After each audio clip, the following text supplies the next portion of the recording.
Welcome to the CEO's blog for this week, and it gives me great pleasure to advise that the base prize money has been restored to $6,500 for A meetings and $6,000 for B meetings.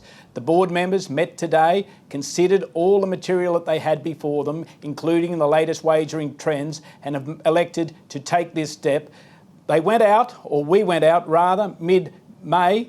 We're back by the 1st of July. So you can go to our website and have a look at the chairman's message, which tells the details, and also the media release that accompanies it. Of course, COVID-19 pandemic is not over. The austerity measures that Harness Racing New South Wales put in place on operational issues will stay in place. The next time that the board get an opportunity to look at what the wagering trends are doing is in late August. So until then, our prize money will stay where it is, $6,500 and $6,000, and I thank everybody that has endured through this period, short as it may have been, with the lower prize money. Also at the board meeting today, the board members reviewed the reports that came out of the submissions to do with the Breeders' Challenge Series and Trot New South Wales.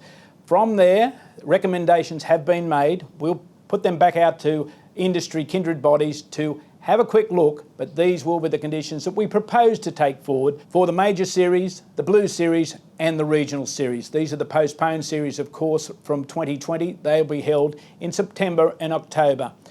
What we will require after that is a review then again to see whether those conditions work for 2021. So they'll go back out again to kindred bodies just for a final say before we release those in late July. Now, whilst we've restored the base prize money, it doesn't end there. We had a review into the differential between those base prize monies, between the $6,500 and the $6,000. Harness Racing New South Wales will go out again to industry to see where they want that to land. The idea is that by September 1, we will have a differentiation, or perhaps not at all, but we will ask industry where they want to go with the prize money, for the base prize money for those different category meetings. It's not an easy task, but we will talk to industry and ask them where they prefer before we make that final decision. And thank you for everyone that contributed to those two reviews. Our next review is not a review, it is our strategic plan.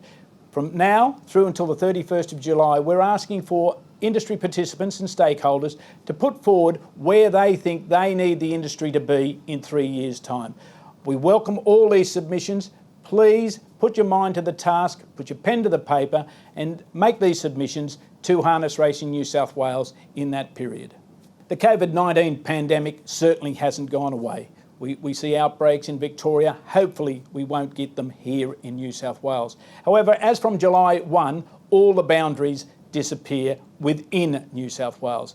The borders, that's from Queensland, Victoria and South Australia, those fixed borders are still in place. So be careful with whatever you do crossing those borders when you come back into New South Wales, and make sure you contact the stewards here at Harness Racing New South Wales to understand what those protocols are. Now, of course, we've got patrons back on course at just about every course now, and from July 1 we will have the opportunity to have owners back on course. Now, this will be a responsibility of the clubs. However, there's a lot of procedures to go through with this, so be warned that you'll have to contact clubs, you'll have to make a reservation if you are an owner and you want to be back on course. As we understand, social distancing is the entire key to the government strategies. So we must keep our social distancing, but most importantly, we must remember the hygiene standards both at the track and off the track if we're going to defeat the COVID-19 virus. Now, to end the blog this week, the highlights of the week have been many. We start with Bathurst last week when Bernie Hewitt landed 4 winners as a trainer. At Penrith the next night, doubles went to Ashley Hart and Jason Grimson.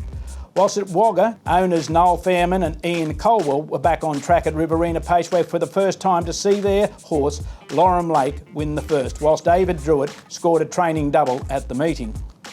Menangle on Friday, there were 8 different trainers and drivers. This also occurred at Newcastle on Saturday, Parkes on Sunday and Menangle again on Monday. And last night at Bathurst, well, almost. The only change to that was Nathan Turnbull landing a double as a driver. Tabcorp Park last Saturday and Craig Cross had the first 4 winners, but it was great to see Pitch Perfect win the Group 3 for Roy Roots and Tom Ison. Thunder Dance won for the Allied Express team at 50-1, and wasn't it great to see the promotion in the Daily Telegraph? Newcastle on Saturday night and Clayton Harmey scored his 100th winner of the season, and what a season it has been for Clayton.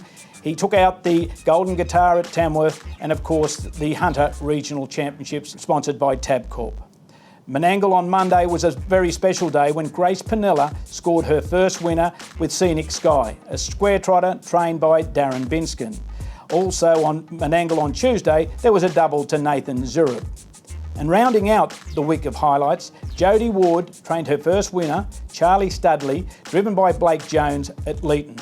Jodie is heavily involved in the mini-trots movement, and it'll be great to see the children back on track as soon as possible. At that same meeting, doubles went to David Kennedy and Jackson Painting. That's it for the blog this week. See you next week. Enjoy your harness racing. Hope you have plenty of winners, and we look forward to July 1 when the prize money will be restored.